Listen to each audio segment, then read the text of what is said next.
ಲೋಕಸಭಾ ಚುನಾವಣೆ ಹಿನ್ನೆಲೆಯಲ್ಲಿ ನರೇಂದ್ರ ಮೋದಿಯವರ ಪರವಾಗಿ ಯುವಕರು ವಿಶಿಷ್ಟವಾಗಿ ಪ್ರಚಾರ ಮಾಡಿದ್ದಾರೆ.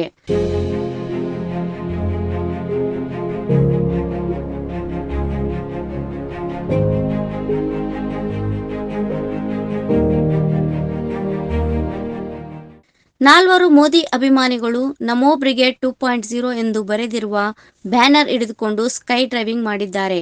ವಿಜಯಪುರದ ಉದ್ಯಮಿ ರಾಜಶೇಖರ್ ಮುತ್ತಿನಪೆಂಡಿಮಠ, ಬೆಂಗಳೂರಿನ ರಾಹುಲ್ ಠಾಕ್ರೆ, ಅನುಭವ ಅಗರ್ವಾಲ್ ಮತ್ತು ಮಹಾರಾಷ್ಟ್ರದ ಹಿಮಾಂಶು ಸಾಬಳೆ ಎಂಬ ನಾಲ್ವರು ಬ್ಯಾಂಕಾಕ್ನ ಕಾವ್ಯ ಡ್ರಾಪ್ ಝೋನ್ನಿಂದ ಮೋದಿ ಭಾವಚಿತ್ರವಿರುವ ಬಾವುಟ ಹಿಡಿದುಕೊಂಡು 13,000 ಅಡಿ ಎತ್ತರದಿಂದ ಹಾರಿದ್ದಾರೆ.